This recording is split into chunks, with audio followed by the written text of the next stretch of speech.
غیبت یہ ہے کہ کسی کے اندر موجود عیب کو اس کی پیٹھ پیچھے بیان کرنا۔ سیدہ عائشہ رضی اللہ تعالی عنہا سے مروی ہے، انہوں نے حضور سے پوچھا کہ بعض اوقات کسی میں کوئی عیب موجود ہوتا ہے اور اس کو اگر بیان کیا جائے، وہ تو اس کے اندر موجود ہوتا ہے، تو فرمایا اس کو اگر بیان کیا جائے جو موجود ہوتا ہے یہی تو غیبت ہے، اور اگر موجود نہیں ہے تو بیان کیا جائے یہ تو بہتان ہوگا، جو کبیرہ گناہوں میں سے ایک گناہ ہے۔ اور کسی کے اندر عیب موجود ہو اور اس کو بیان کرنا اور اس کی شرعی ضرورت نہ ہو۔ آپ کو عدالت میں گواہی دینے کی نوبت نہیں آئی ہے، کسی نے آپ سے نہیں پوچھا کہ میں فلاں کے بیٹے سے رشتہ کرنا چاہتا ہوں تو وہ کیسا ہے، تو یہ مجبوری ہو تو پھر تو بتانا پڑے گا کہ وہ نشے کا عادی ہے، تو اپنی بیٹی کو اس دلدل میں نہ پھینکے، وہ ایک الگ بات ہے۔ کوئی ضرورت شرعی نہیں تھی، کوئی اخلاقی ضرورت نہیں تھی، تو اس کے بغیر کسی کے عیب کو اچھالنا، لوگوں کو اس سے بدظن کرنا، اس سے نفرت دلانا اور خام خواہ اس کی آبرو ریزی کرنا، یہ سخت جرم ہے اور یہ کبیرہ گناہوں میں سے ایک بڑا گناہ ہے۔ اور یہ بات ذہن میں رکھیے گا کہ اگرچہ غیبت عام ہو گئی ہے اور عام ہونے کی وجہ سے اس کو عیب نہیں سمجھا جا رہا، تو اس کا یہ مطلب نہیں ہے کہ یہ عیب نہیں رہا، یہ پھر بھی عیب ہے اور اتنا بڑا گناہ ہے کہ فرمایا گیا الغیبۃ اشد من الزنا، غیبت بدکاری سے بھی بڑا گناہ ہے۔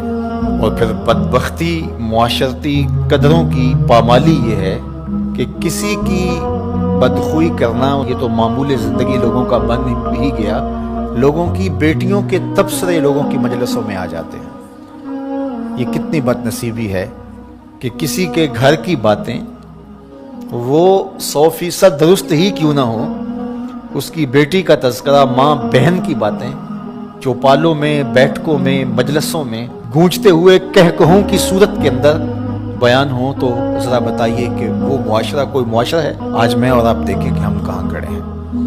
اور آقا کریم علیہ السلام کو یہ چیز دکھلائی گئی کہ تانبے کے ناخنوں سے اپنے چہرے کو نوچ رہے ہیں۔ اپنا معاشرہ تشدد اور افتراق کا شکار ہو کے رہ گیا ہے۔ یہاں یہ بات بھی میں کہنا چاہوں گا کہ بریکنگ نیوز کے نام سے جس طرح سے چینلز کی دوڑ لگی ہوئی ہے اور اس میں یہ نہیں دیکھا جاتا کہ کسی کی عزت کو اچھالنا قرار پا رہا ہے اور اس کا کیا نقصان اس معاشرے میں ہوتا ہے۔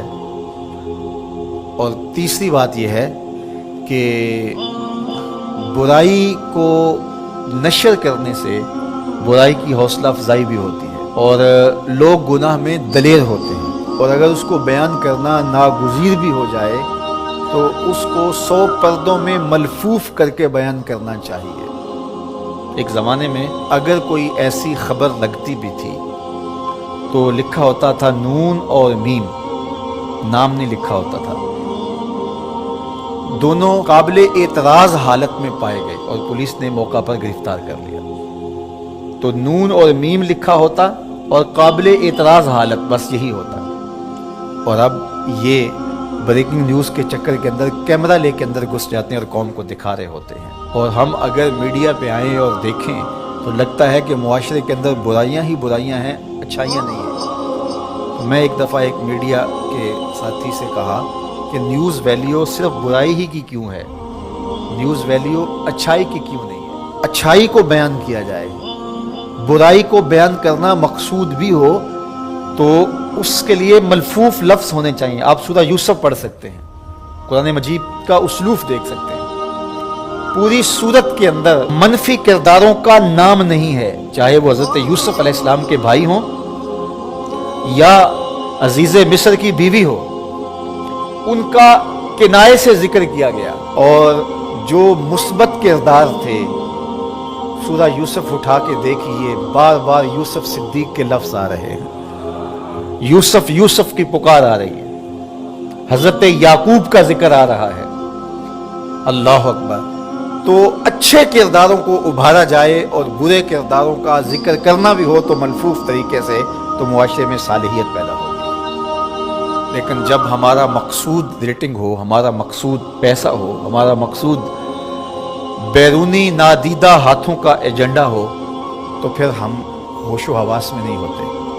پھر جو ہم سے کروایا جاتا ہے ہم وہی کر رہے ہوتے ہیں۔ یہ بدنصیبی ہے اور یہ دردناک کہانی ہے۔